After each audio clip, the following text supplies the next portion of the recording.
Okay, we're on live. Thank you, Namiapu. Good evening, everyone. Welcome to the fourth edition of the Bangladesh Economic Summit organized by the Economic Studies Center. ESC is the pioneer student chapter of the Department of Economics, University of Dhaka. Since its inception, ESC has been promoting economic thinking and aimed to bridge the gap between students and experts. The Bangladesh Economic Summit is a flagship event where we hope to provide undergraduate students and economics enthusiasts an opportunity to explore the discipline beyond the textbooks.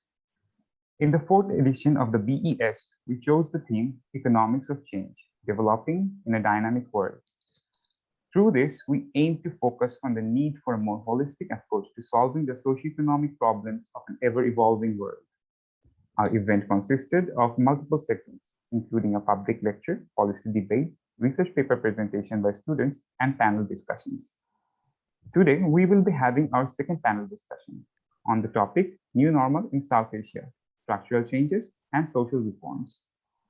The discussion will focus on the necessary structural and social reforms needed to pursue long-term development that is resilient and inclusive in the post-pandemic era. I would like to introduce with our amazing panelists here joining with us today. We have with us Dr. Farida C. Dr. Farida C. is the chair and associate professor of economics at the University of Colorado, Colorado Springs. She completed her BBA in economics from the Georgia College and State University, MS in economic policy and planning from Northeastern University, and PhD in economics from the University of Maryland. Her research interests are international trade policy, numerical general equilibrium models, development in South Asia, specifically in Bangladesh. She has served as a committee member and consultant for a few organizations and networks, including Bangladesh Development Initiative, Association for Social Economics, and International Association for Feminist Economics. She is also the editor-in-chief of Journal of Bangladesh Studies. We also have Dr. S.M Turab Hussain from Pakistan today. Dr. S.M Turab Hussain is an associate professor and the head of the economics department at the Mushtaq Ahmed Gurmani School of Humanities and Social Sciences, Lahore University of Management Sciences. He has obtained his BA in economics and mathematics from the College of Worcester. He completed his MA and PhD in economics from the University of Essex. He has specialized in development theory, international trade, microeconomics, and trade and development. From India, we have Dr. Mihir Pandey joining with us today. Dr. Mihir Pandey is an associate professor of economics at the Ramjas College, University of Delhi. He completed his BA and MA degree from the University of Delhi. Later, he obtained his MPhil from there as well in 1994. Dr. Pandey pursued his second MA degree and PhD from economics. Dr. Pandey is the country coordinator of the Indian chapter of the South Asian Economic Students Meet, SAISM. And also we have with us our session chair and my teacher, Dr. Selim Raihan. Dr. Selim Raihan is a professor of the Department of Economics, University of Dhaka, and the executive director of South Asian Economic Modeling Center. He is an expert in empirical research on international trade, economic growth, poverty, labor market, macroeconomic policies, political economy, and climate change, and has worked for several national and international organizations, including ADB, World Bank, UNDP, IFPRI, Commonwealth Secretariat, FAO, European Commission, ILO, etc. Moreover, Dr. Raihan has extensively contributed to the preparation of the 6th, 7th, and 8th five-year plans of Bangladesh. Dr. Raihan holds a PhD from the University of Manchester and is also an honorary senior research fellow there. Selim sir, I would like to hand over the things to you now. Thank you very much, Mubashir. I must thank first the ESC for organizing this fourth Bangladesh Economic Summit, and we are very much proud of you. ESC is a student club, economics club at the Dhaka University Economics Department, and it has a very rich history. And I'm also very much grateful to our distinguished panelists, and we all have three panelists, and I'm thankful to Mubashir for introducing them very properly. I think already now the audience and the participants, they know about the kind of very rich background of our panelists. So now, if we go straight to the topic of our today's discussion, this is the new normal in South Asia, structural changes and social reforms. It appears to be a kind of vast topic, and especially it has several areas to discuss on. One is definitely its geographical issue, the South Asia. At the same time, we are now confronting with a lot of challenges due to COVID-19 and several other issues which are emerging. It's not only COVID-19, but there are other issues as well, and which has led to the discussion on this new normal. And then how do you really cope up with, and what are the kind of strategies? And do we really understand the kind of situation where we are in now? And then how this session would look at the kind of issues related to structural changes and social reforms. Especially, I think we need to also have a kind of understanding that the kind of problems what we will be discussing now, especially looking at the current situation, many of the South Asian countries, they had some problems to begin with, even before the COVID-19 crisis began, especially with respect to identifying the development priorities in economic development, in social development, and especially areas where the countries, they develop their policies and programs for structural changes and structural transformation. And how do they impact on what I called PI, especially poverty, inequality, and employment. So it's not only the economic growth, but we need to look at three other very important dimensions: poverty, inequality, and employment. And how these countries are actually coming up, or better strategies to achieve these development goals. So as I said that even before this COVID-19 crisis, many of these countries in South Asia, they are facing these kind of challenges quite very intensely. In the economic front, we have seen that there are serious issues of structural transformation, especially if we compare South Asia with many comparable countries in Southeast Asia or East Asia. We have seen that there are very big concerns about premature deindustrialization, like the manufacturing share in GDP or employment. They're falling in many of these countries. At the same time, we are seeing in the social front, there is a high rate of poverty, high level of inequality. At the same time, the concerns are there that whether the economic growth is really translating into job creation. So the so-called phenomena, jobless growth, is probably being widely discussed in many of these South Asian countries. So when we are talking about this, when we have been seeing these kind of challenges, and then this COVID-19 crisis. Now the issue is whether COVID-19 has intensified this crisis or added new issues to this kind of the already existing problems. There are now concerns, there are now studies, they are looking into these kind of issues from the perspective that COVID-19 should not be taken very lightly, because the way it has affected the structural base of many of these countries. At the same time, we have been discussing of the new issues of the issues of new poor, or some of the poor which were not there even before the COVID-19 crisis. Because of the crisis, we have seen that there is a kind of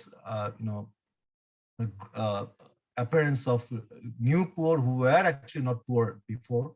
But at the same time, there are new challenges in the labor market, inequality, different dimensions of inequality. We have seen education institutes, they remain closed for long. And so disparities are there through online education, through digitalization. Many new fronts have been created. So I think these are the issues which would really need to be looked at very seriously when we are talking about how would these countries really cope up with these strategies and come up with better strategies or policies to confront this COVID-19 crisis.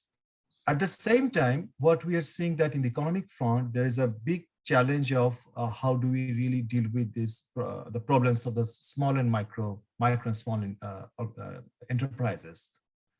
Many of the South Asian countries, the government, they came up with stimulus packages or some of the rescue packages, but there are concerns that many of the SMEs, they were kind of left out to get this kind of benefit.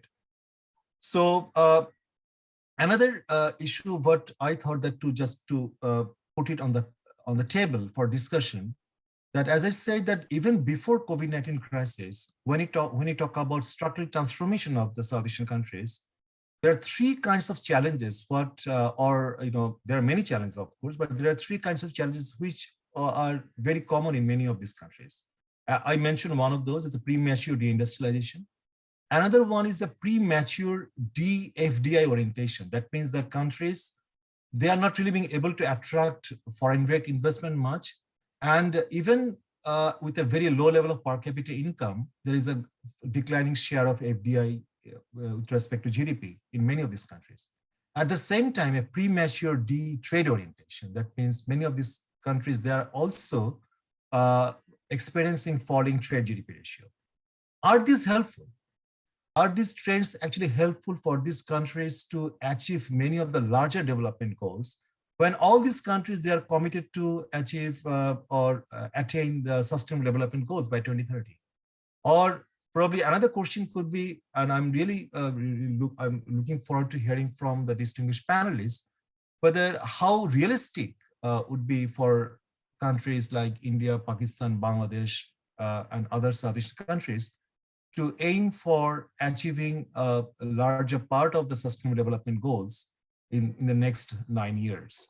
So where is the kind of discourse, relevant discourse there? Whether, how do you really define our national development strategy and also the global targets? What kind of conformity is there? And my very final point would be, because since this is a South Asian session, what is the regional cooperation? When you talk about this development, achieving the development priorities or, achieving these development goals, we know that South Asia, despite many aspirations, it remains to be least integrated, one of the least integrated regions in the world when we consider regional trade. But at the same time, we have shared histories, shared many languages, cultures, and many other areas where huge potentials are there for, to gain from regional cooperation. So how do you see, in the time of new normal, in the new situation, the importance of regional cooperation, regional integration, to overcome these challenges? So I'm quite sure that the panelists would definitely add new dimensions or new angles in the discussion. But I thought that to initiate the discussion, probably some of my ideas I could share with the distinguished panelists so that we can actually have a very interesting discussion throughout the session. So with this very kind of interaction, I would like to invite our first panelist, Professor Farida C, who is a professor of economics at the University of Colorado, USA. So Professor Khan, over to you. As we agreed that 8 to 10 minutes for the first intervention. Thank you. Thank you, Dr. Raihan. Firstly, I must say that I'm in a little bit of a disadvantage compared to all of you who have been in South Asia for the entire duration of COVID and have been immersed in these particular problems, whereas I have been sitting in the United States watching the United States problems, and so I think you all will offer far more information as we go that will help me perhaps also to update and gain more knowledge about the Bangladesh economy, which of course is what I am going to focus on. So essentially, my idea was that probably each person is going to speak about their region. And with that in mind, I sort of prepared a few slides, which should not take more than 5 minutes to speak about Bangladesh. So I will share my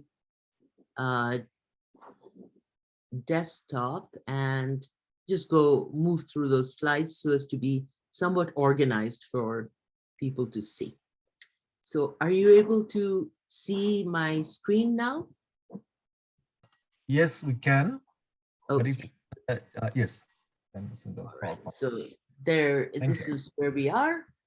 And so the question is, where does Bangladesh go And you're probably in a very good position to add to this and make it a little bit more pertinent on the ground. In keeping with sort of Dr. Raihan's approach, what I wanted to go over are some of the pre-COVID situations that Bangladesh had.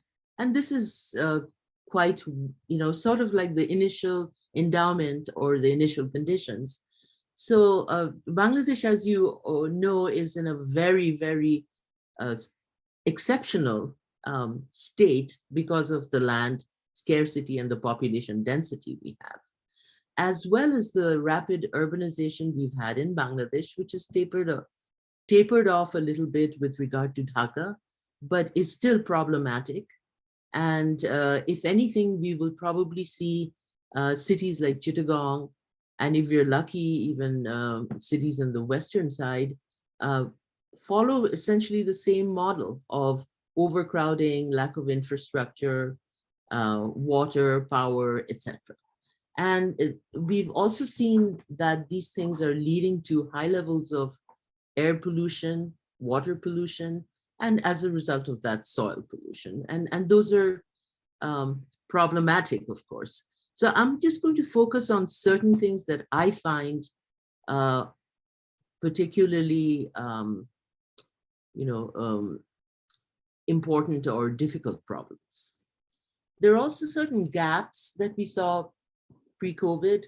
For instance, we found that in 2018, exports had fallen quite a lot. Private investment has been low, as Dr. Raihan has mentioned. There exist quite a lot of gender gaps in education, work, and pay, although Bangladesh has done relatively well compared to most of South Asia in this regard. There is a high level of youth unemployment and a large informal sector. I mean, about 90% of the labor force is involved in the informal sector, which is problematic because that is joblessness in a certain way. The other thing is that all of this is somewhat conjectural because the data gaps that we have and whether we are to believe the data when it's collected is also another problem. So we, on the COVID side, we don't have good health infrastructure. Most of the hospitals and the health staff and labor, the labor that's in health is located in urban areas, and good health access is not available. We've had problems with supplying energy and power to modernize the economy. As we all know, RMG is our big source of exports, and that is a problem to not have diversification. And that is also why our exports tapered off, and we're seeing, as you're calling it, deindustrialization, in the sense that there are limits to that growth, even though Bangladesh is the second largest exporter of garments, apparently. Then, we have to rely on remittances as well. So these are the two big sources of foreign exchange, as everyone knows. And I've already mentioned that there's environmental degradation.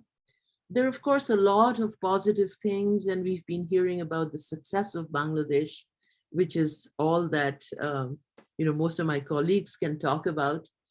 We have a good deal of gains on the HDI front.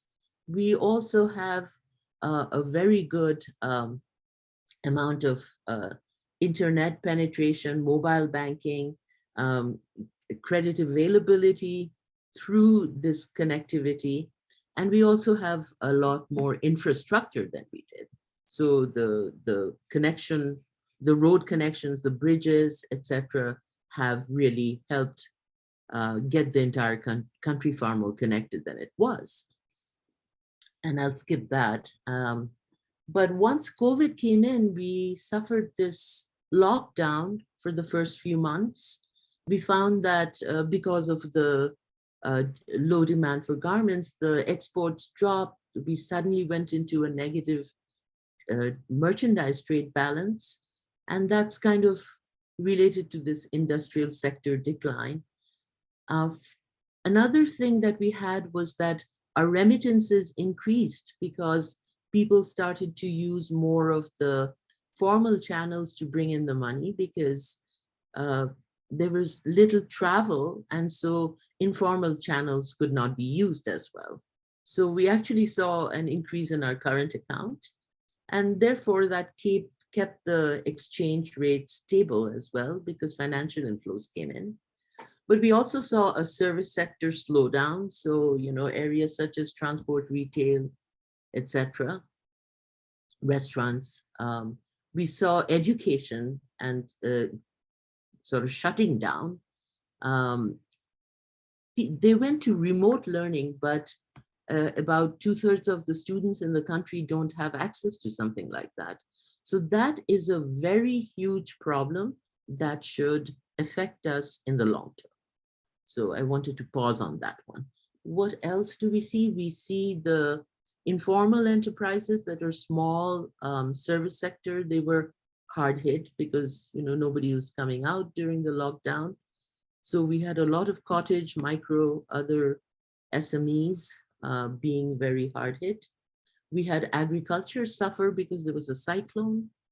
And then as a result, we see the vulnerable communities such as female-headed households, the indigenous peoples in the northwestern area, the Rohingyas, all of them, suffering acutely, and the poverty rate is up. I've seen estimates of something like 19% to 30%. Again, it's difficult to know exactly what the rates are. We've had policy responses from the government, such as the fiscal packages and increased rice imports to ensure food security. But we've, of course, also seen a drop in investment, and budget deficits have had to go up. This is actually what the government did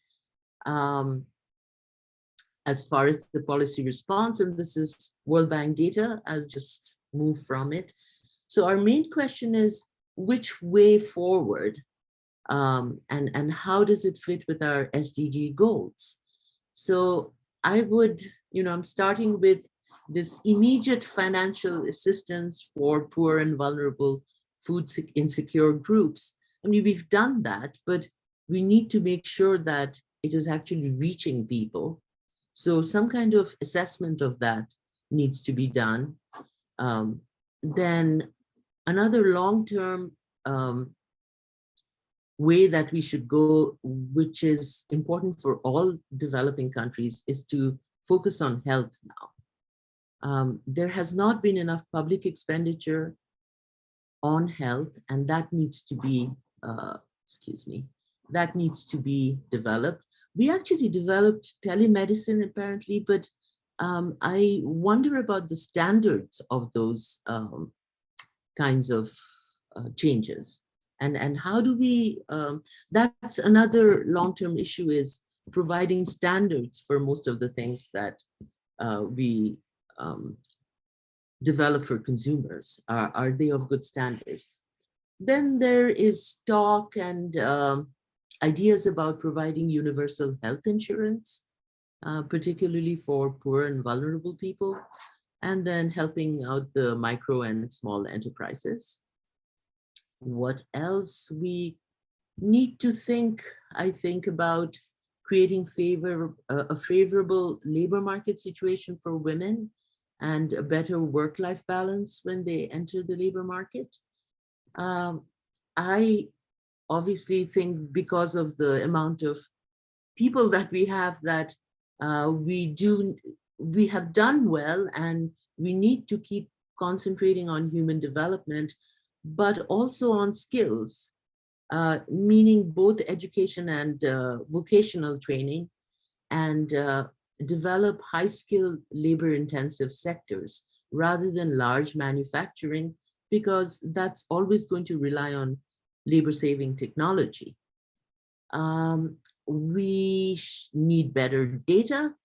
We need better data from our BBS, and we need to modernize and rebuild BBS. For that, we don't have sufficient COVID-19 related data. The HACE and the LFS surveys of the BBS were stalled because of COVID, and we don't have that data. Also, people are concerned about corruption. People are concerned about public spending. We don't have good data that tell us what's being spent, what's the plan, etc. Then the environment problem, our waterways are in really bad shape. Bangladesh is a land of rivers, and not having potable water, sufficient water is a problem. Air pollution is a big problem. You're suffering it right now, I believe. Every day there's a report that Dhaka is one of the most polluted cities in the world. So, there's a lot of environmental spending that needs to be done. And I'm about to end. I think building more remote work capability and online platforms for the modern sector to reduce the pressure on transportation would be a good thing to pursue, to increase mobile banking for rural areas to have access to finance would be a good idea to continue. Our energy needs, we need to have more green technology, and rather than having coal-based or nuclear technology. And then we also need a mix of large plants and micro plants. That's important. We need to make up for our learning loss. And then we need to keep increasing the vaccination rate. And I think I am done with that. So I will stop sharing now and hope I didn't take up too much time. Thank you. Thank you. Thank you very much, Professor Khan, for your first intervention, definitely. And you highlighted some very important aspects when it comes to the impact of COVID-19 in Bangladesh and the kind of challenges the country is going through. And definitely we'll come back to you. Let me invite now Professor Mihir Pandey from Ramjas College of Delhi University. And Professor Pandey, it's up to you. You should address some of the concerns or some of the areas where India is actually now confronting the kind of challenges. But at the same time, how you see South Asia as a whole. Over to you. Thanks, Selim.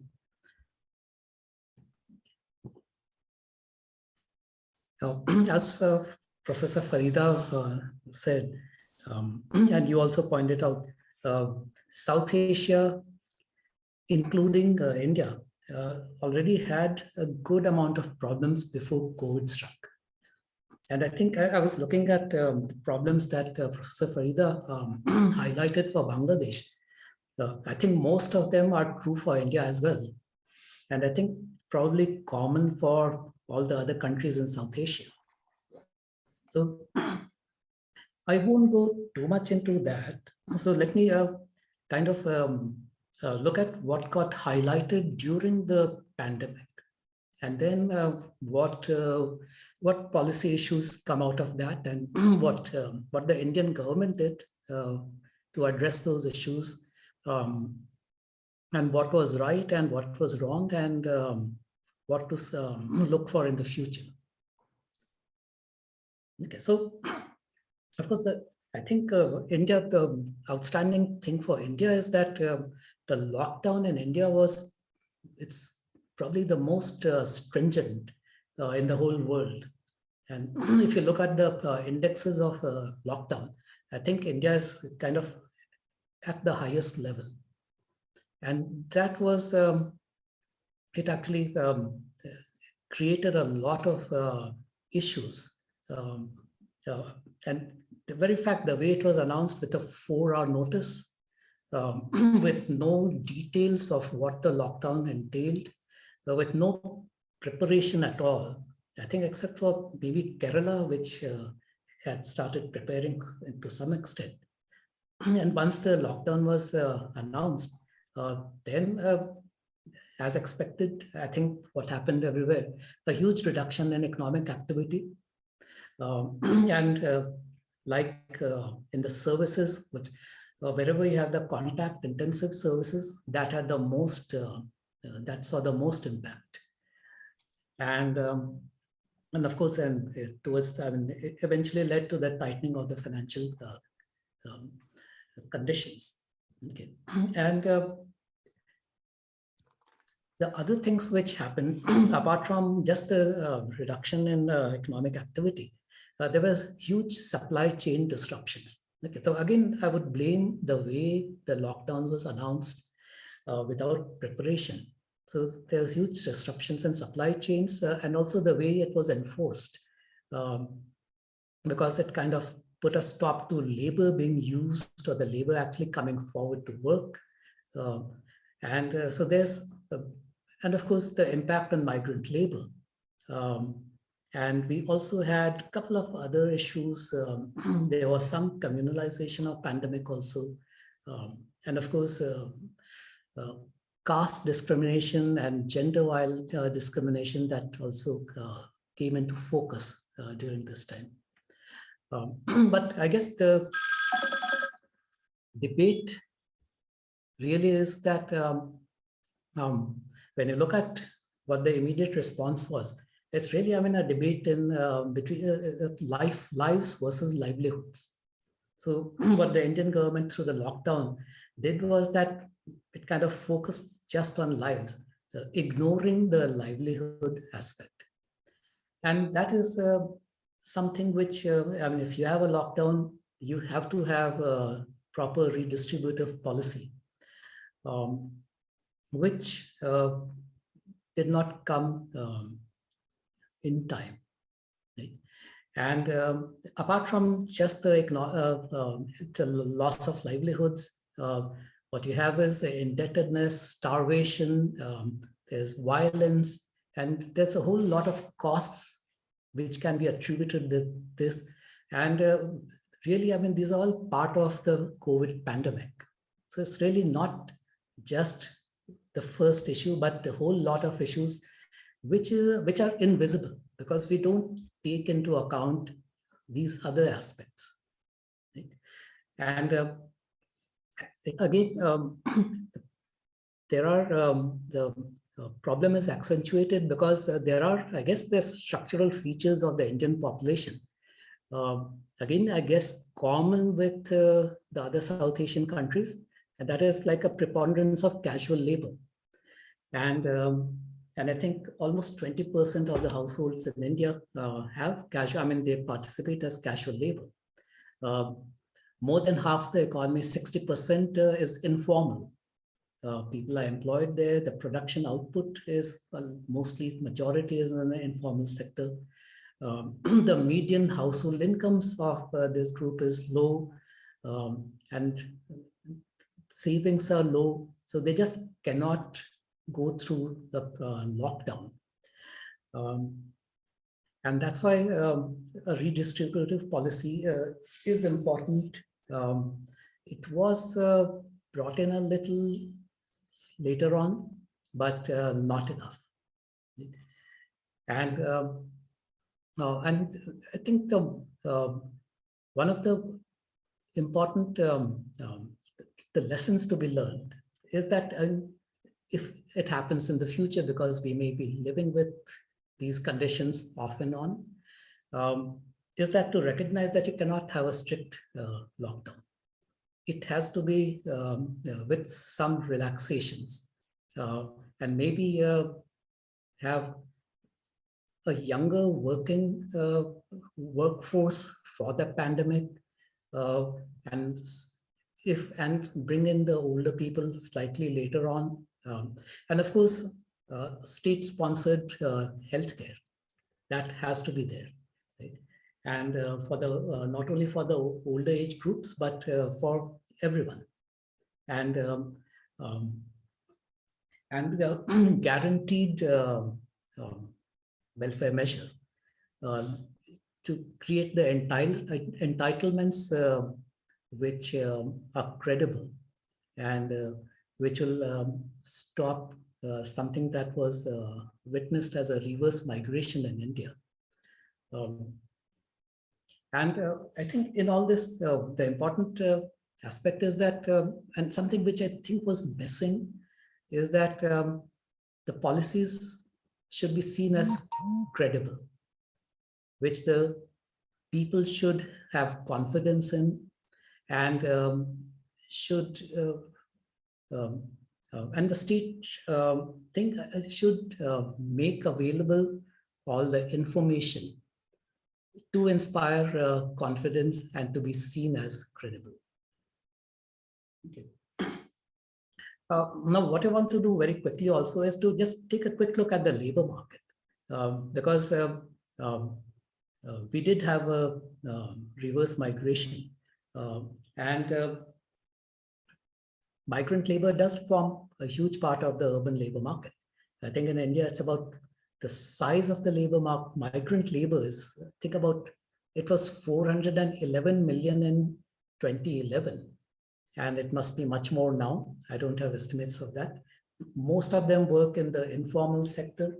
But also, one of the things which happens with this labor is that they all have what we call a multi-job strategy. So one employment doesn't give them enough income to subsist. And so they look for more jobs. So whatever they are working in, plus something else. And since a lot of them are interstate migrants, there's an added issue of that. Because until very recently, entitlements were not transferable. So a migrant labor from another state could not avail of food entitlements or any subsidy in the place where he was working. He or she would have got it from where they came from. And I think that's one of the reasons you did suddenly have that reverse migration. And I guess the unemployment shot up dramatically. I think in 2 months, it went up from, the urban unemployment went up from 9% to 25%. And it's estimated that almost 81% of migrant workers lost their employment. Women were more affected, and about 50 to 100 million migrant workers started going back home. So it was a huge, one of the biggest movement of people since 1947. Right? And again, I think what is required in this case, if it happens in the future, is that you have to make immediate arrangements for basic needs, health facilities, social protection for the workers. So that's the social protection aspect is completely missing. And that is something which obviously has to be addressed. And generation of employment, again, because there is no employment in the states from where they had migrated. So there's not, it's like going from jumping from the pot into the fire. That's so there is kind of no future in that. Rural livelihood also, if you look at rural sector, agriculture workers, a large part is casual labor, and they are also they also adopt a multi-job strategy. Not as slight, but for slightly different reasons, because agriculture is seasonal unemployment. And so they have to have non-farm employment in off-season. And they mostly go into services or construction. So the question of should we be focusing on any one particular sector? I would say it has to, the policies should be such that there should be sustainable livelihood creation in agriculture, definitely, because that's the biggest sector and it employs so many people. There has to be, again, sustainable livelihood creation in the informal sector in the urban areas. Productivity has to be increased in both these sectors. so that there's enough income, enough savings. And again, in the casual labor market, wages are kind of geared to the minimum wages. And minimum wages actually doesn't, there's no link between the minimum wages and the marginal productivity of labor. Minimum wages is fixed, at least in India, according to the cost of living. So it's cost-based and not productivity-based. And that is something which I think should be done. And I have a feeling that focusing on the MSME sector, which again, the informal sector, the MSEMS sector, is also going to help skill building, because most of the skill is learned on the job. People start working in the informal sector, pick up their skills, and then move on to maybe the formal sector. But the beginning part is always the informal sector. And this is one sector which has been going down from even before the pandemic. And so focus on the MSME sector is absolutely important. Actually, I think I've already taken too much time. Human capital, I think, is a very important aspect. Again, during the pandemic, education and health has gone for a toss. Skill formation has gone down, and it'll have long-term impacts on the growth rate in the economy. And that clearly focus on education and healthcare has to be taken for granted. And I think what I feel is that what the pandemic has done is to, I think, put into focus, heighten the focus on the problems that we already had, and kind of urging the government to come back and look at the basics and do something for that, and do it in a credible way and properly. Okay, I think I'll stop here. Thank you, Professor Mihir Pandey. I think you highlighted some very critical issues in India, and especially the way crisis kind of unfolded, and also at the same time, the kind of responses and the challenges. And I'm quite sure that many of these issues are very common to other South Asian countries. And I think we also can learn many things the way India actually handled the situation. Let me now come to our third panelist and the final panelist, Professor Turab Hussain from Lance, Pakistan. So Turab, over to you. Okay, thank you very much, Selim, and Professor Farida and Mihir. Really enjoyed your contributions, and it's great to learn about what's happening in our neighboring countries, and it's amazing that if you look at the problems, the problems are so very similar. Although I think in the case of Pakistan, I'll just talk about it, when it came to the more acute problem, the more current problem of COVID, we were a bit of an anomaly. Why was that the case? The jury is out. I think research has to be done and see why perhaps the mortality rate and infection rate here in this country was much lower than neighboring India and elsewhere. There are some hypotheses, but these would be tested, as I think, subsequently. But I'll talk about this a bit in a minute, but let me just give you a bit of a background, and that background is very similar across South Asia. And this is sort of the structural sort of setup of the Pakistan economy. If you look at the last 30 years of Pakistan's economy and shares of agricultural, manufacturing, and services, what you'd see is, and very similar to other countries in South Asia, India, Bangladesh in particular, that the movement has been from agriculture to services. So it's almost as if we've skipped the stage of manufacturing. Now, is that premature deindustrialization? Is it the impact of China? I mean, there are various different hypotheses, explanations. But what we've seen in Pakistan is that, at the moment, around 25-30% is agriculture, GDP, You know, 45-50% is services, and the rest is manufacturing. And manufacturing share over the past 25-30 years has remained very stagnant. Okay, so it has not increased in terms of its share in GDP or in employment. Now, there's some very serious consequences of that. And the consequence is that, if you all know, that Pakistan, compared to other South Asian countries, has had the highest population growth rate in the past 10-15 years. We're growing at 2.2%. Okay. So that means after so many years, our population is going to double. Okay. So that means millions of people who enter the labor market every year. And evidence has shown across developing countries and across developed countries also that manufacturing creates more jobs than generally services does. Okay. All right. So given that, you know, you have had a services boom, the larger share of the economy is services.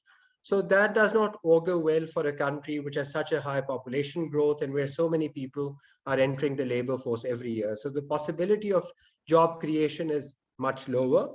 Okay, so we're talking about high rates of unemployment, chronically high rates of unemployment. Now, if you look at the manufacturing sector a bit deeper, what you see is, in the case of Pakistan, and also that's true for other countries, Bangladesh also, although Bangladesh has fared much better in textile and garments exports than Pakistan has, but we are also stuck in the low value added chain in terms of manufacturing exports. Okay, if you look at the composition of textile exports, we haven't quite graduated to higher value added technical textiles or higher value added apparel items, which Bangladesh has, for example, or Sri Lanka has. Okay, so that means that our foreign exchange earnings over time have gradually gone down. Okay, so that creates the problem of a balance of payment problem. After every 4 or 5 years, Pakistan is in a balance of payment problem, and because of the fact that your industrial growth has not been that much, because of chronic high unemployment, because of the fact that exports are not competitive enough. So if you look at the last 30 years of GDP growth, you have the boom and bust cycle. So you have generally consumption-led boom, which is perhaps lasts for a year, 2 years, you know, growth of touches around 5-6%, and then a bust because it's not sustained. Okay. And then you get into an IMF program, you know, and the IMF program, as you know, is essentially a program which leads to demand compression. Okay. So this was the state of the Pakistan economy before COVID stuck in a bust. Okay. There was a new government in power. It had been a year. We had gone to the IMF and, you know, we were under a structural adjustment program, and there was aggregate demand compression. The growth was hovering around 3%, 3.5%. Now, talking about COVID and the impact of COVID on Pakistan, the suspicion was, and the fear was, that this would be a double whammy. So one, you are into an IMF program, which leads to demand compression. Now you have this pandemic, which is going to lead to both an aggregate demand and supply compression. So we're going to go deep into a recession. That never happened, interestingly. In terms of Pakistan government's policy, I think one has to give some credit to them, because they did not make this sort of, in some sense, the trade-off between sort of lives and livelihood, because it was understood as a policy that these are two things which are very interlinked in a poor country like ours and in the region, other countries. Okay, so the strict lockdown was only for 2 weeks. And when I say strict lockdown, you know, so transportation, intercity from rural, urban, and across city transportation was closed for just 2 weeks in Pakistan. And then the government made this big policy decision to relax the lockdown. And it came under a lot of criticism from the opposition and so on, because the fear was, I mean, it was early days that the numbers would spike. Now, for whatever reason, providentially or whatever, the numbers never went up. And I remember in the first wave, the highest infection rate of Pakistan was, and these are official figures, was around 4,000 to 5,000. Even in the second wave, third wave, when you had the Delta variant, it didn't go up to more than 4,000 or 5,000 a day. Now, with a country as big as Pakistan, with a population as big as Pakistan, that is much lower. And if you compare it relative to India, that is much, much lower. Now, if one doesn't trust the official figures, one thing which one cannot hide are, if there's a sudden increase in deaths, deaths can't go unnoticed. You see that.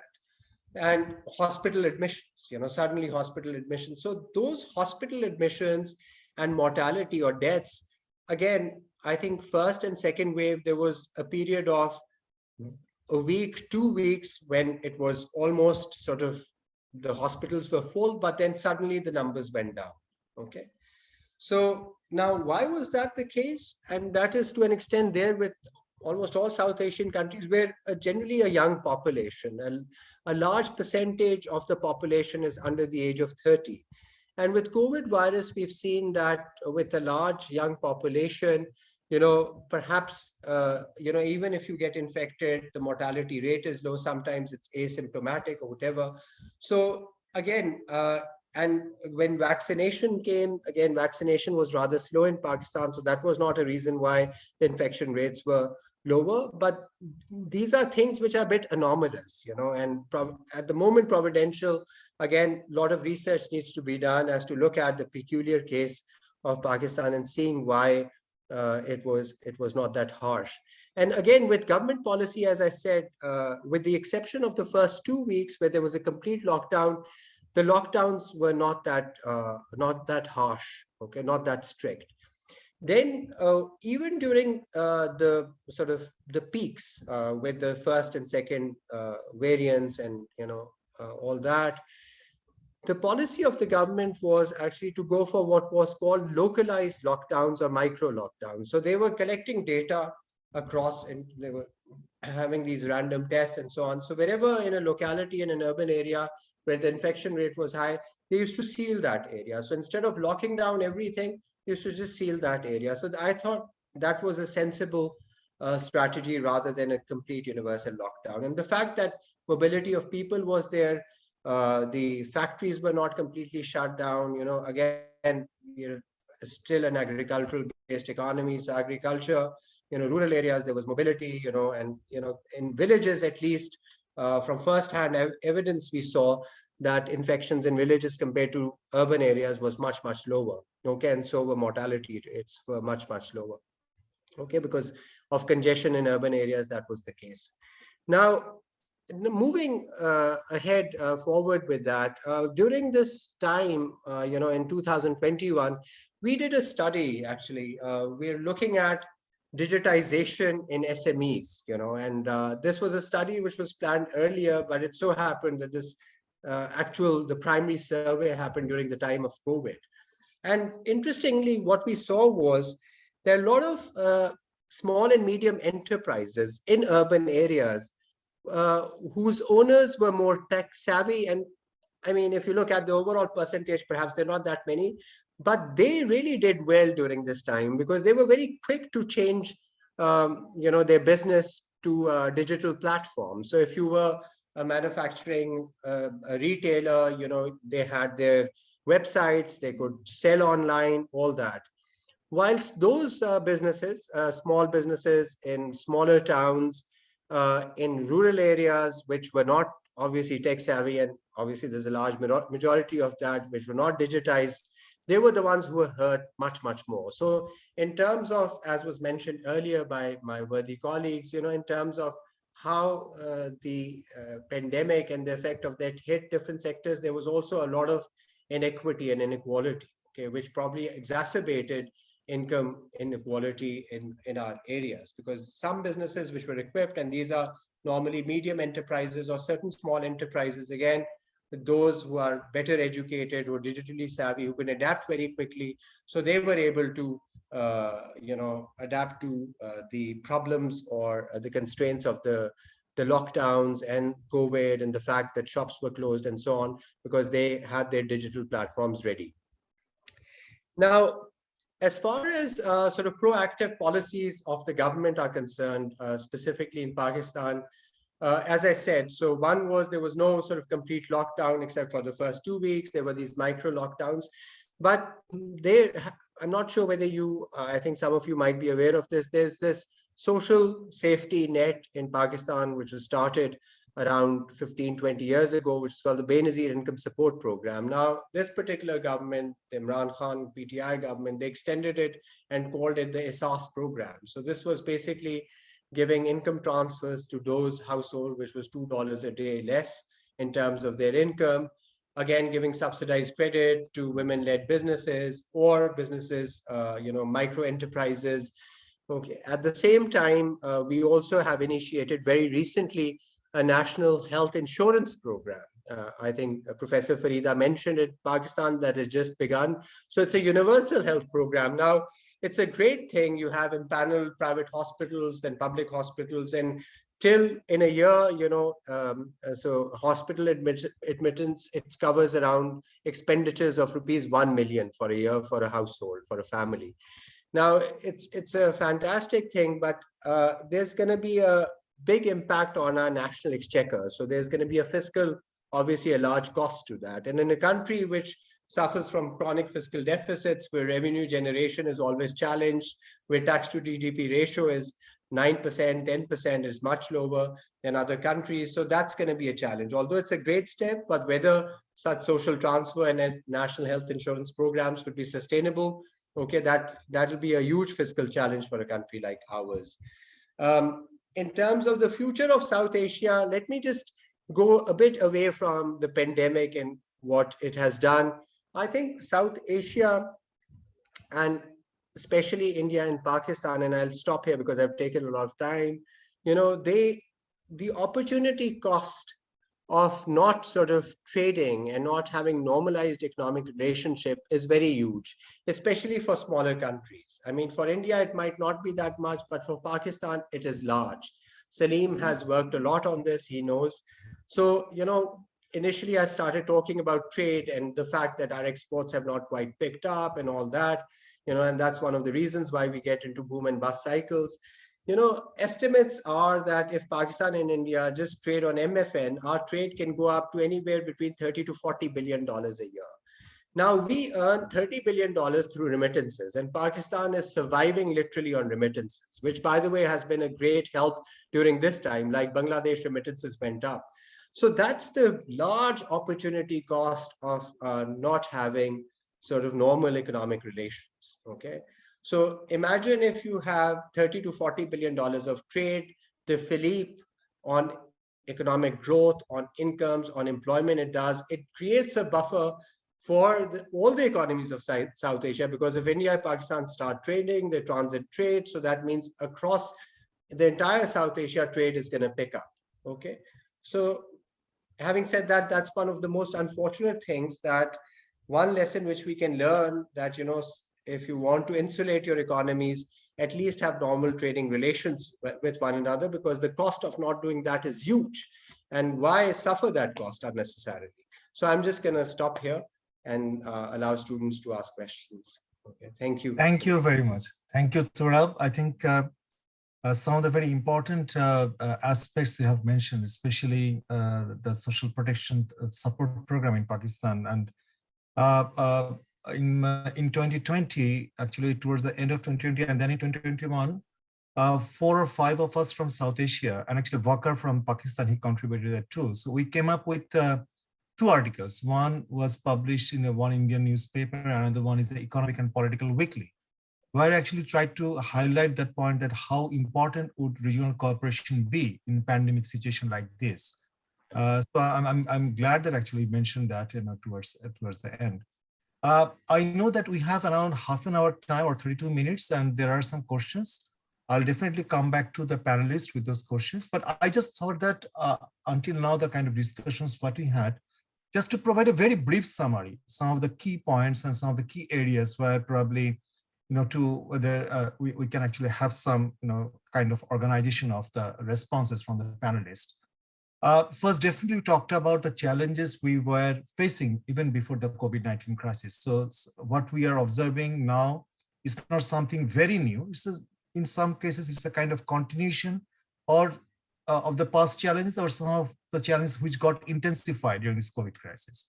So this is one. Second one is that I think it's extremely important to understand the nature of the COVID crisis, because definitely it varied, a bit from one country to another country. But at the same time, there are some common elements to that too. So are we in a better position to understand the nature of the COVID crisis? Dr. Farida Khan, she mentioned very rightly about the importance of the data, because during this COVID crisis, and even the time it has actually, it's now around 2 years, it's around 2 years now. Do we have the right, the right kind of data to understand, how it has impacted our economy or the social sector or different other? We only talk about labor market. In Bangladesh, our last survey was done in 2017. And for the household survey, it was done in 2016. And for the poverty estimates, I can tell you, Professor Mihir Pandey, that your poverty estimate in India is as old as 2011. We don't have any poverty estimate over the last 12 years almost. And for Pakistan also, we know that there are also data issues. So this is something, I think the second point is that. The third one, when we saw this outburst of this crisis, what is the kind of nature of the response? The panelists just talked about the response of the health in the health sector, the lockdown. Some countries, they went for hard lockdown, some soft lockdown. Bangladesh, for example, in 2020, there was almost a period of some strict lockdown for a period of 3 months, in the end of March to end of June. And then on periodic basis, there are lockdowns. And actually, you were right, Turab, that when you mentioned that whether there are some enforcement problems as well. But it had some impacts. So at the same time, we have seen government came up with a stimulus package, social protection program, and panelists, they talked about the sustainability of those programs as well because of the very limited fiscal space. Low tax GDP ratio is not only unique to Pakistan, it is also very much a serious problem in Bangladesh. And also India also struggled, though India came up with a very large stimulus package, more than 12% of GDP. And there are, issues of, concerns to what extent the implementation was there, and also to what extent the other, many other sectors, they got the benefit of it. And also we have seen that there was response from the private sector and also some of the households. They tried to cope up with the strategies. Then the fourth point is the nature of the recoveries. We are seeing the recovery process. But if we look at the recovery process, broadly, there are two fronts. One is on the economic recovery, the panelists have talked about it, and also the social recovery, especially with respect to how the households who fall into the poverty, they are getting out of the poverty status, or they had serious problems with employment. Professor Pandey talked about the huge informal sector employment, unorganized sector, which is common in Bangladesh as well, in Pakistan as well. How they actually coped up during this situation, and whether they regained their employment, and also the sustainability of their employment issues. I think this is something very important. My understanding is that we may observe, and probably we are observing, a little bit faster pace in economic recovery, but the social recovery would remain very slow, and it will take time in many of these countries. And my final point is that the panelists, they also talked about, the challenges and the issues beyond COVID. Though we often use post-COVID situation, but probably as Professor Pandey, he mentioned that the COVID will probably stay for some time. There may not be a situation post-COVID. There would be many variants of what we have observed of the COVID in the past. So we need to get ourselves prepared. So with this, I will just have one specific question to each of the panelists, and then probably the panelists, they can respond to my question at the end, is that are the South Asian countries, they have got their priorities right while they actually try to confront these COVID-19 challenges. They still spend high on some of the countries, especially I'm looking at my friend, India and Pakistan's friend, spend high on militaries and very low on health and education.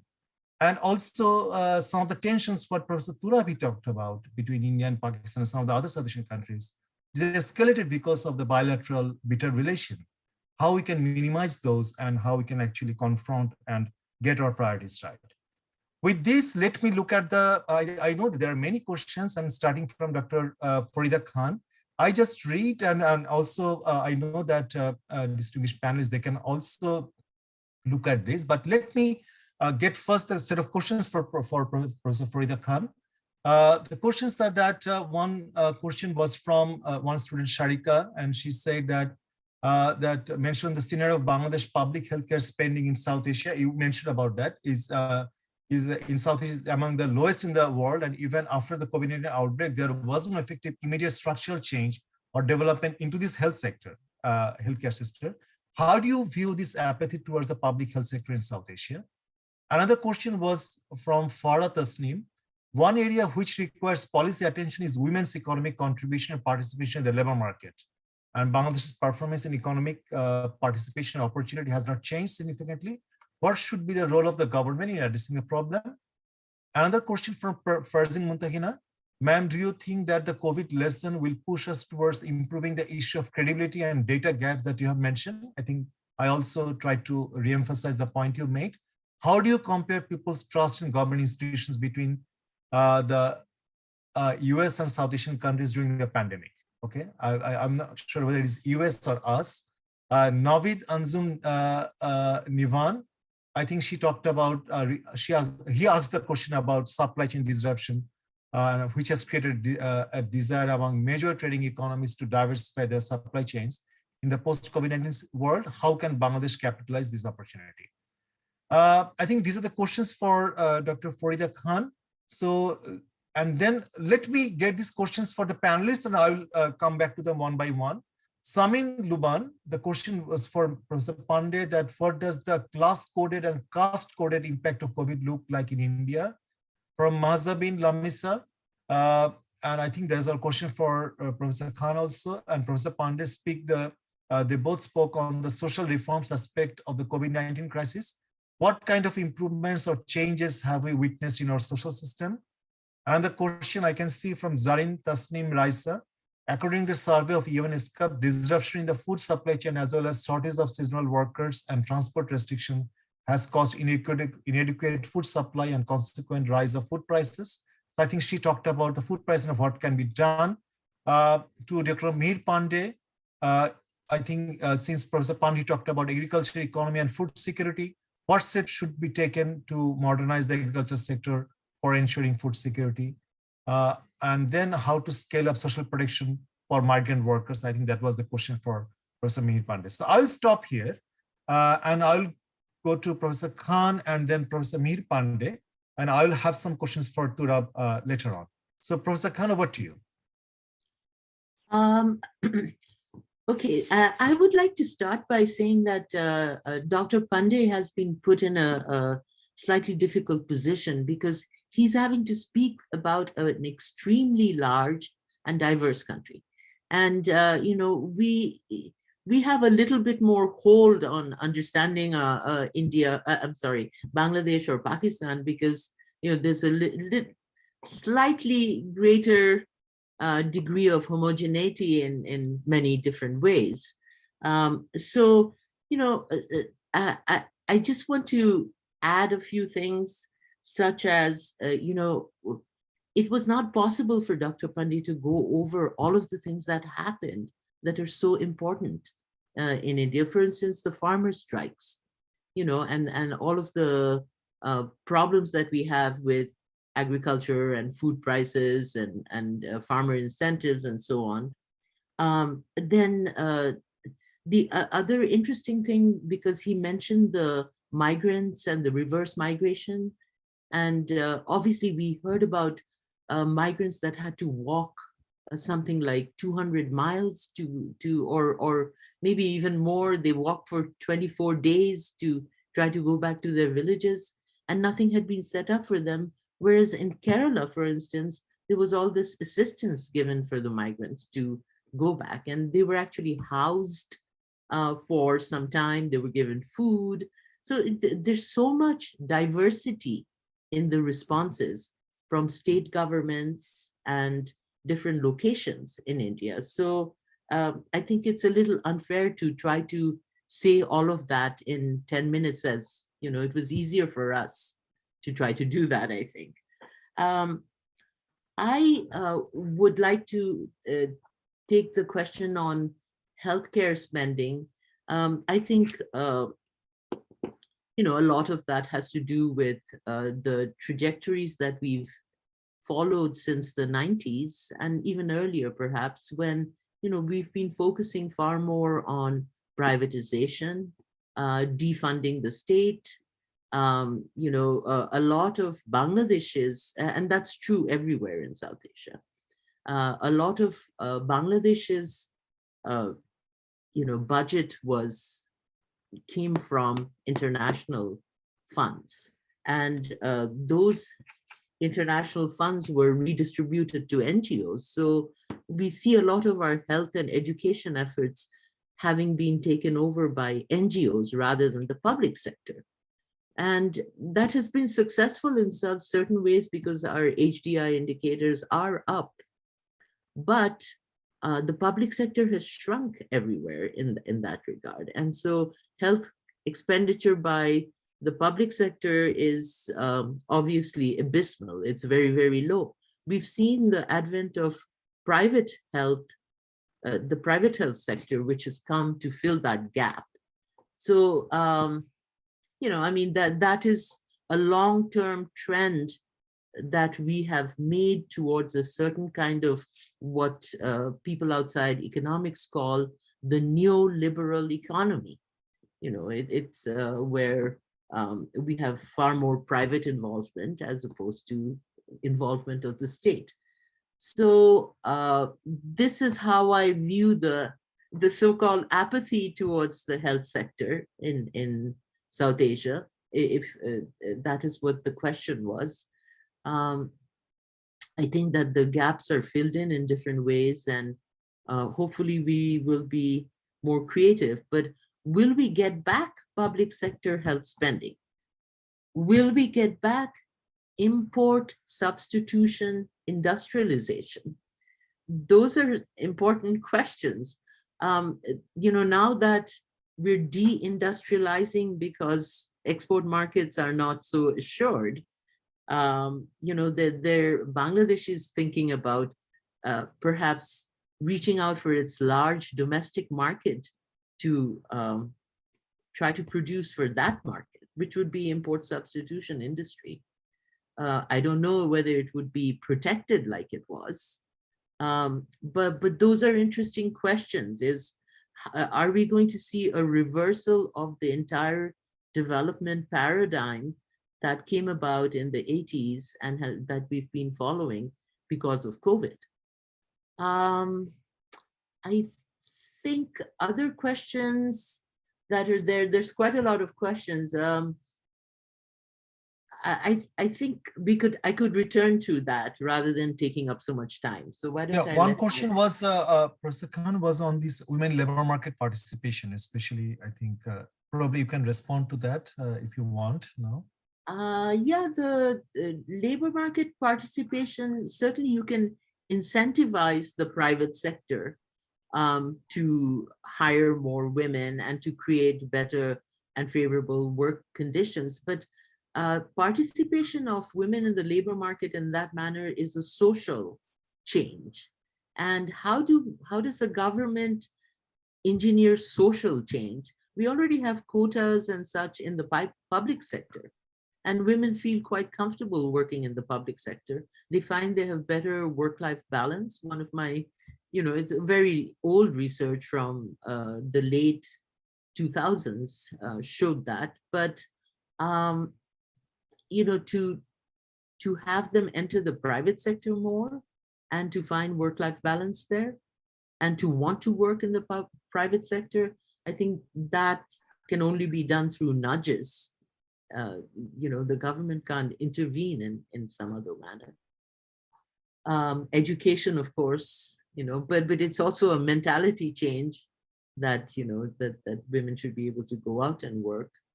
So I think the young people are in a better position to suggest more creative answers than we who, participated in the labor market more exceptionally so long ago. What else do we have? Comparing people's trust in government institutions between the US and the and South Asian countries is a very interesting question. We had no trust in the government in the US until the new administration came.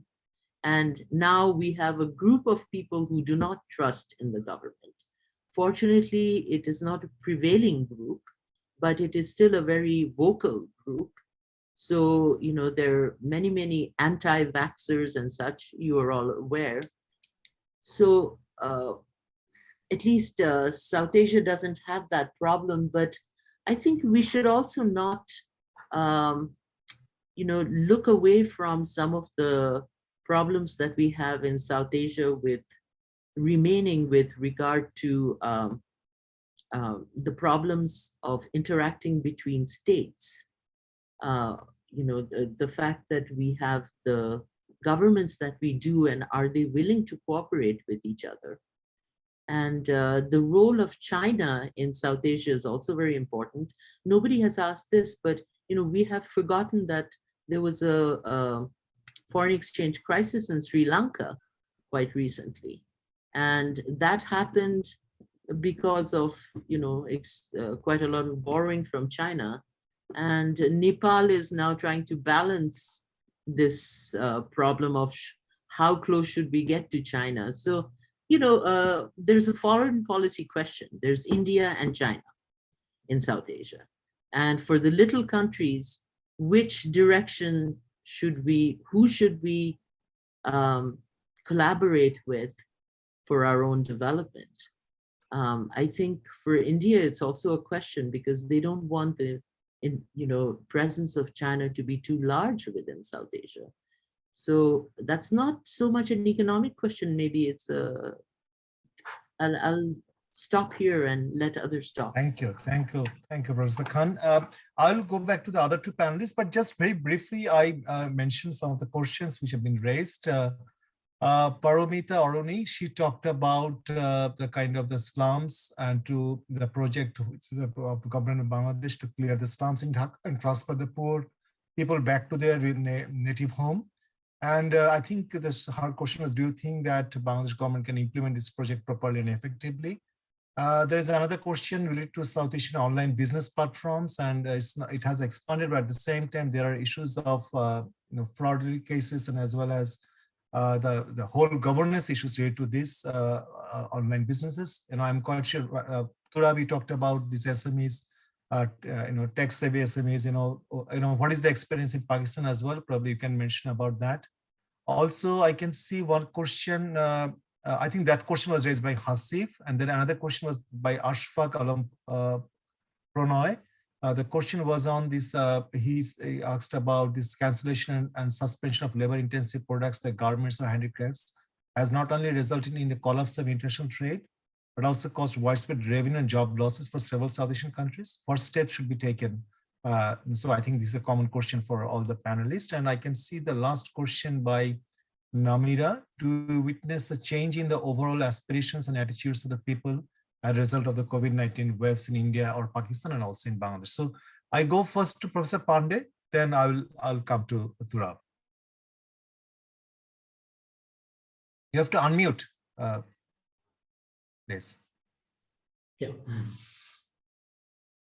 Okay, so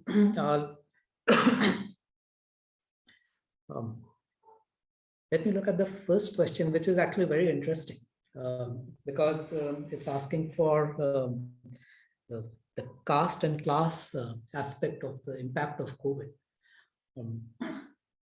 Well, there are, I guess, two aspects to it. If you look at the lives, then the impact of COVID has been kind of common.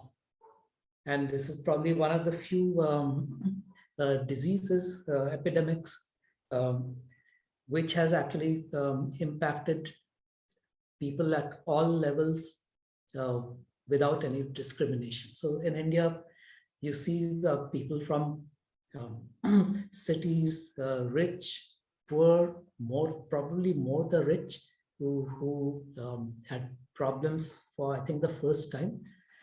Because for the first time, access to hospitals was a problem for them. availability of oxygen was a problem for them. So some things which we take for granted did not happen. So that was one big impact in terms of lives. But in terms of livelihood, clearly, I mean, it is, it again has it does have a class and caste divide. The people who lost their livelihoods and who had problems are clearly people at the lower strata. They're the ones who don't have incomes, they're the ones who don't have savings. And it's that they face the brunt of the problem. And if you look at the historical caste discrimination, then those who are discriminated against historically are also the ones who are in the lower income groups in terms of social classes. And again, so they are the ones who get impacted the most. And also the caste groups that are historically discriminated are in services which are also require, I mean, they are contact intensive. And so the impact on them is also very high. So if you look at, say, construction workers and all, so there's a large part of them that are termed as scheduled castes. They are the ones who are historically discriminated. And the construction business was at a standstill for many months. So yes, so there is a definite much higher impact on caste groups that are historically discriminated and social groups in low income classes, yes. Okay. Although, as I pointed out, in terms of lives, it was kind of an equal impact.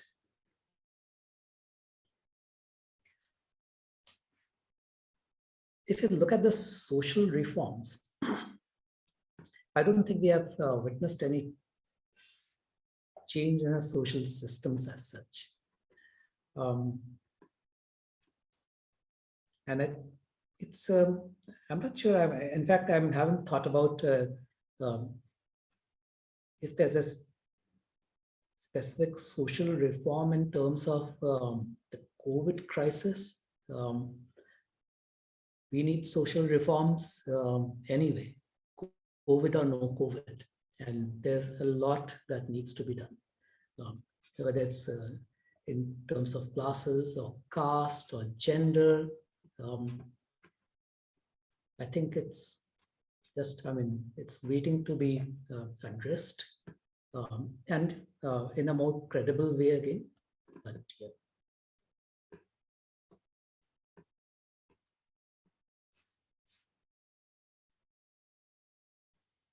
Okay, so I guess the next two questions relate to the agriculture sector.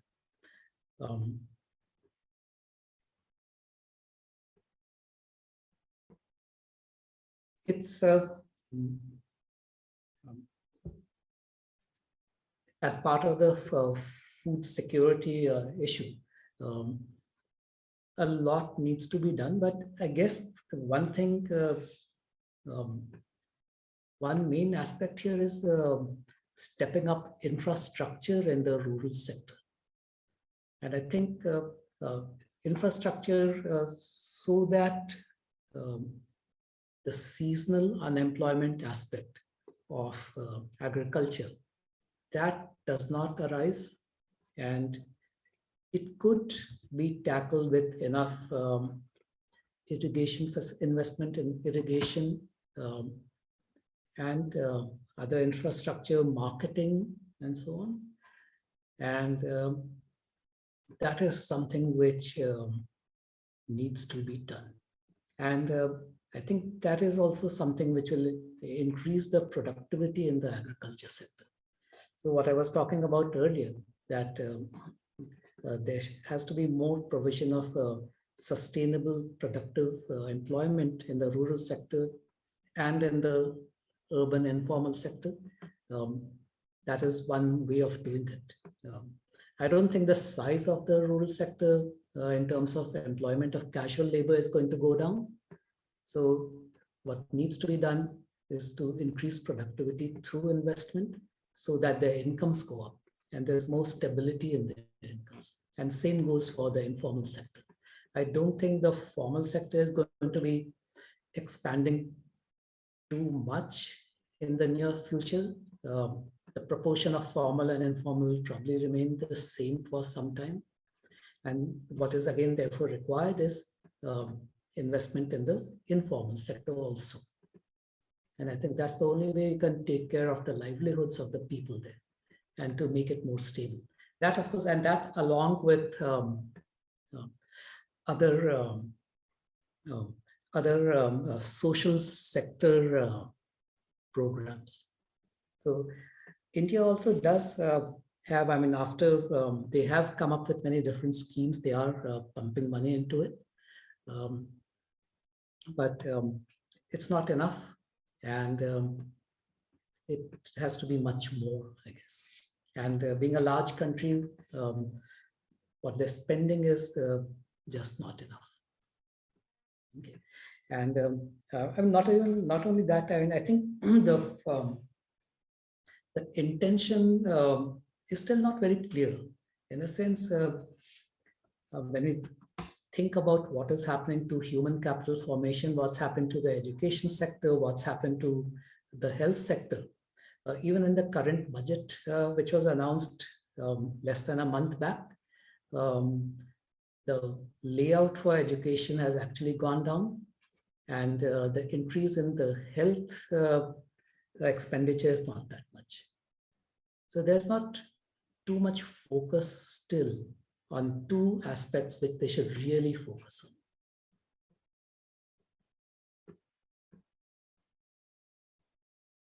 Yes, and how do we scale up the social protection for migrant workers?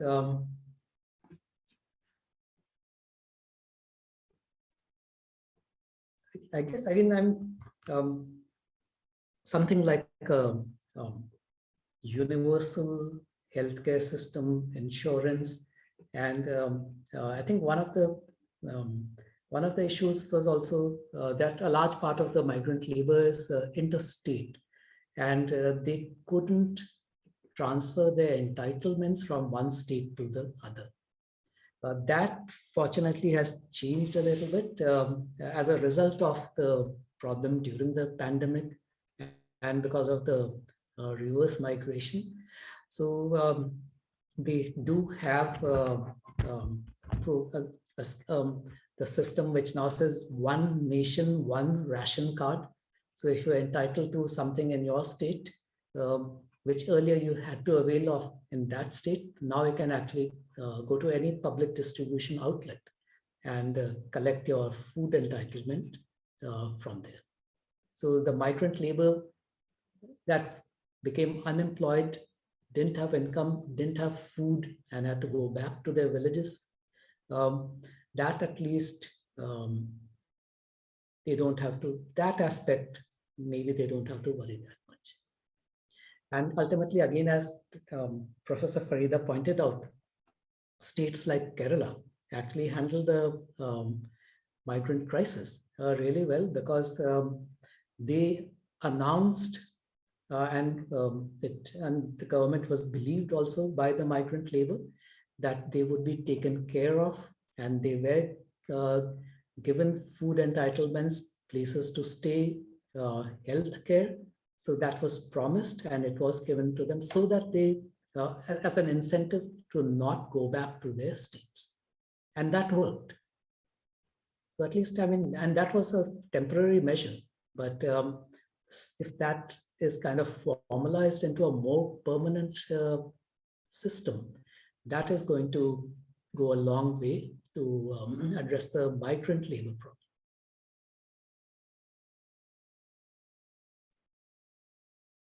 Okay, I think I've taken up all the questions that was there. Thank you, Professor Mihir Pandey. I think I will now come to Turab.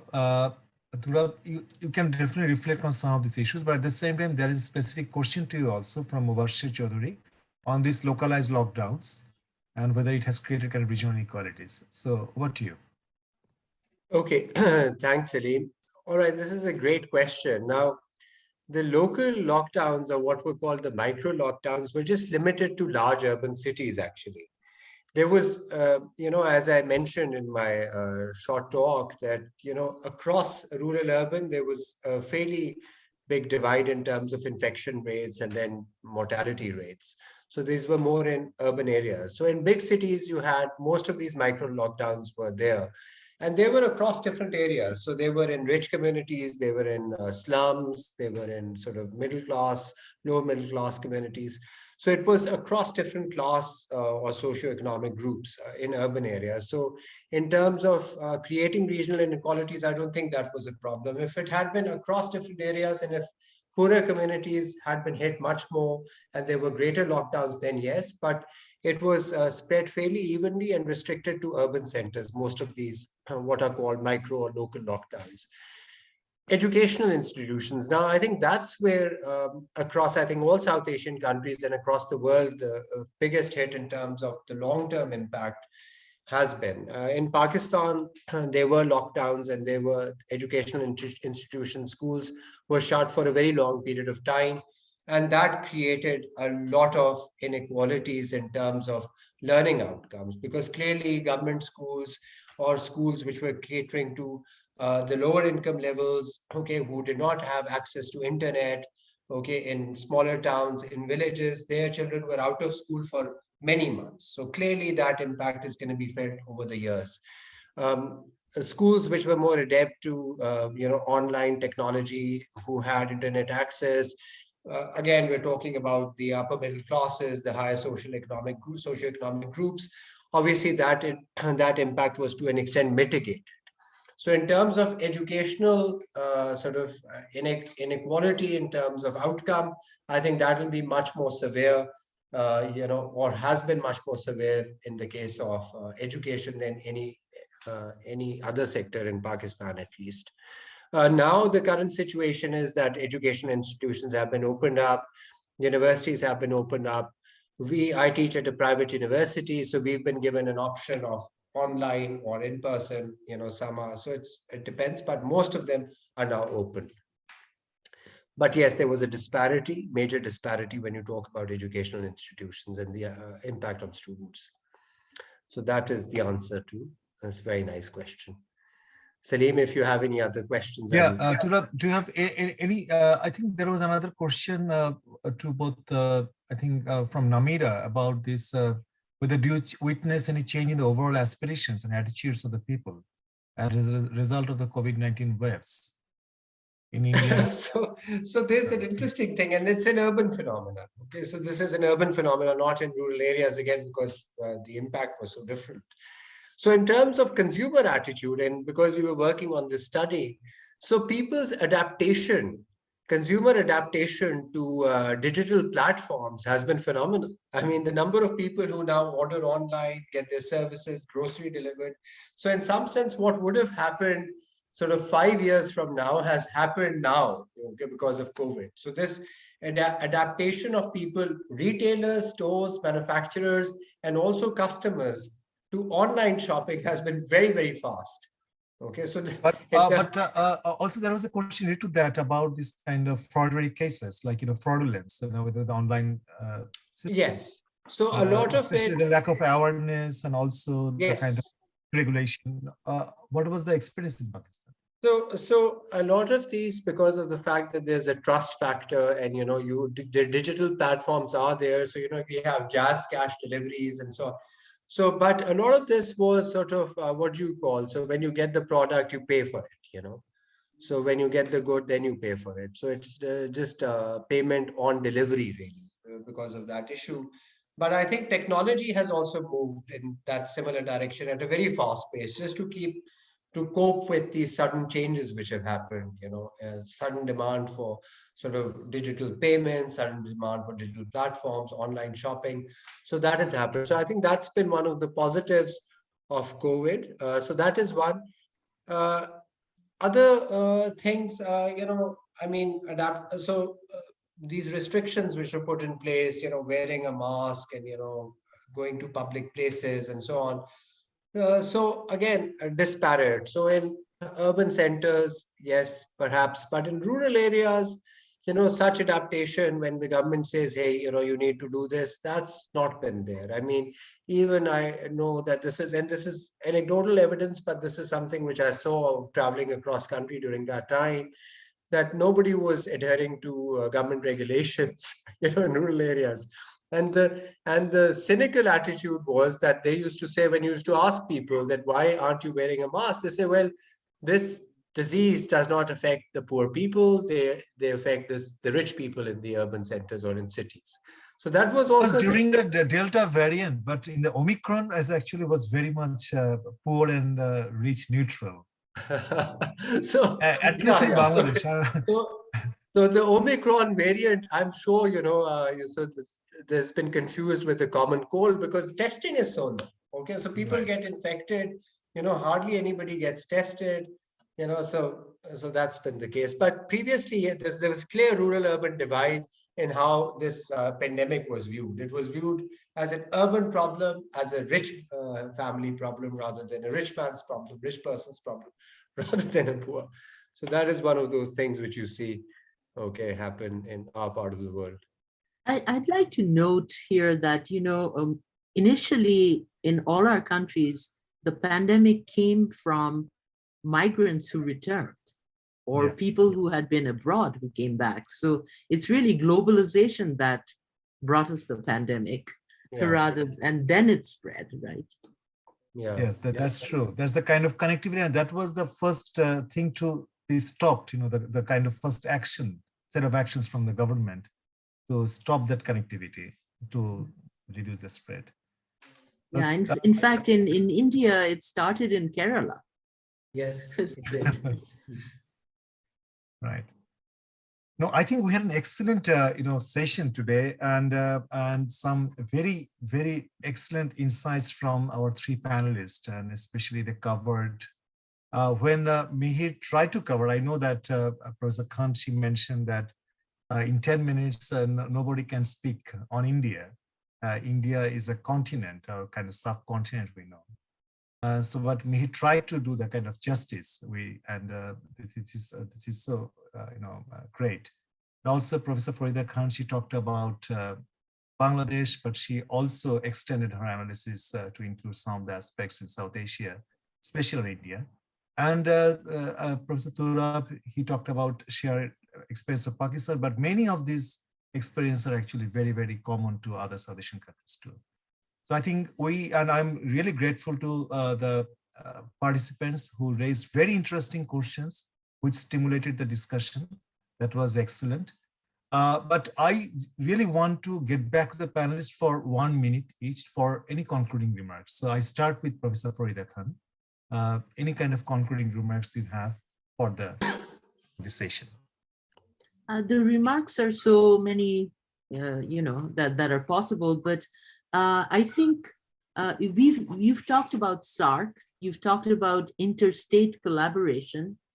Collaboration happens at so many levels. This was an excellent idea, and you should have more such collaborative events so that, people from the different countries in South Asia are sort of recognizing how much we have in common and, how collaboration would be extremely useful for our populations. I'll just leave it at that. Thank you very much for organizing this. Thank you very much. You highlighted some of the very important, I think, the very fundamental aspect, the kind of cooperation. And probably we raised that issue that if we don't cooperate during the crisis time, a pandemic time like this, when shall we cooperate with each other? We should collaborate and cooperate during the bad time. A happy time, everybody is there. But anyway, I think it's a very, very fundamental point you raised.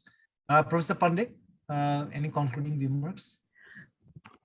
Yeah, I also wanted to talk about... I really want to hear from you and Turab, on my question about whether you got your priorities right, reducing spending on military.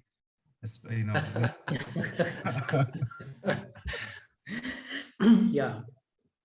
So I wish the situation was a bit different, and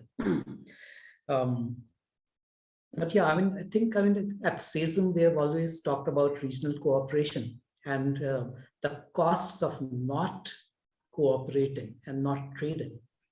And the COVID pandemic actually was an opportunity which again we lost, because you did mention vaccine diplomacy at some point. And India was at a place where, being the largest manufacturer of vaccines,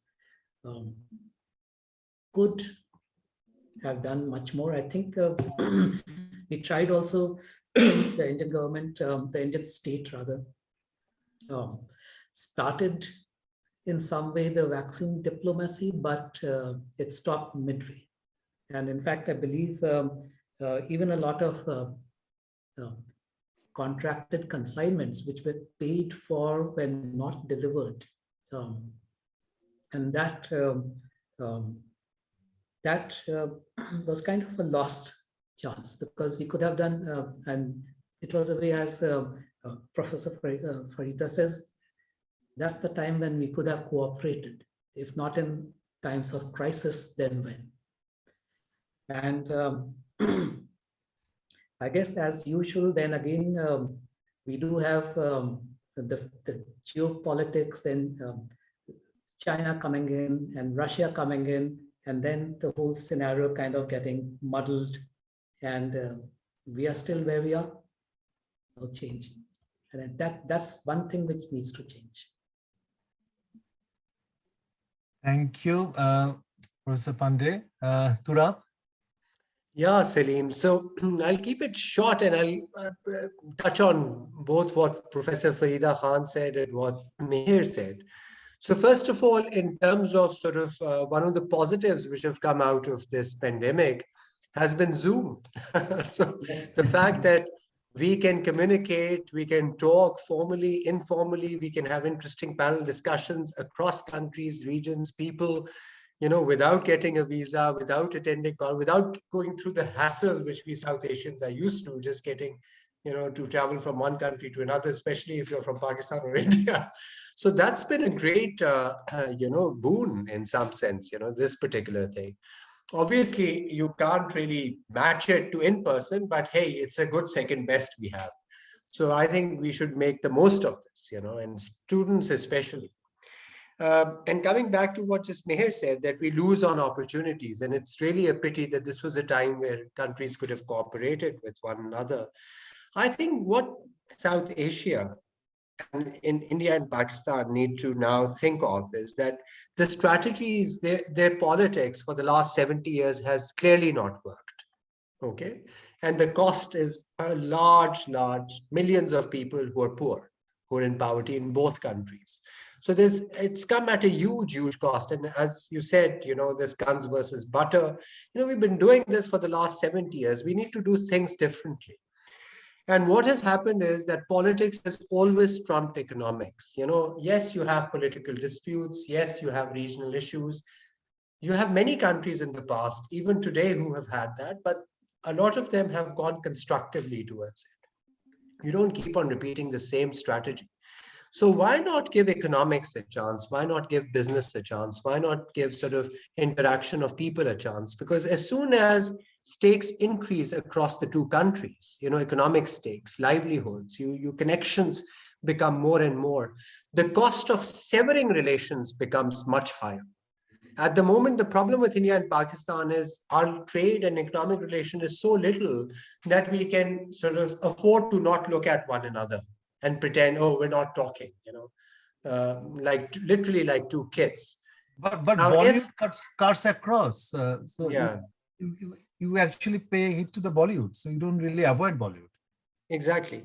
So point is, if tomorrow they have that increased interaction, that'll force them to come on the table and actually settle their political issues. So that's the change in strategy and change in thinking, which we've tried to advocate for the last now many years. And let's hope somebody listens. And this younger generation, you know, in Bangladesh, and you know, we talk to the younger generation, they have different ideas and they'll be the ones, the harbingers of change, perhaps in the region, hopefully.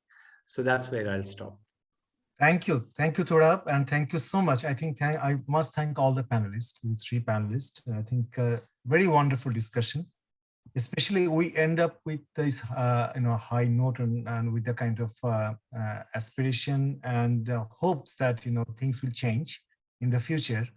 And one of the for Professor Farida Khan's kind information, that one of the initiatives what we have been continuing in South Asia, and both Turab, Mihir, and I, we are involved in that. It's called South Asian Economic Students Meet, SESM, which actually started back in 2003 and 4, and which is still continuing. Each year, the undergrad economic students from South Asian universities, they gather and they present their papers and they discuss. And there are many. And I request ESC to share SESM's, some of these links on SESM's with Professor Farida Khan. And this is the only one event in South Asia which is sustained, despite the kind of the bilateral bitter relations among the countries. So I think we will continue doing this. And again, I thank ESC for organizing this event and staying with us for late. All the participants, it's already late in Bangladesh, 10:15, and I'm quite sure that it's late in India and Pakistan as well. So thank you, Professor Farida Khan. Thank you, Professor Mihir Pandey and Professor Turab Hussain. I give the floor back to ESC. Thank you. Thank you, Selim Raihan, sir. I would like to thank the distinguished panelists and our session chair for such an insightful session. And thank you, Selim sir, for conducting the session so beautifully. Thank you, our audience, for engaging with us throughout, and to our partners for the event. Tomorrow, we have a special segment where students from across South Asia, such as India, Sri Lanka, Nepal, and Bangladesh, will be presenting their research papers. We will have Dr. Rizwanul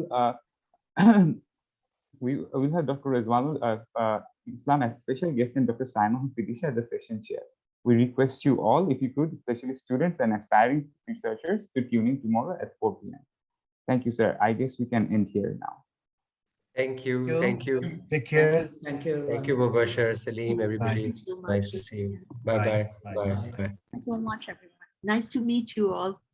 Thank Nice to you. meet you. Professor Khan, thank you. Bye.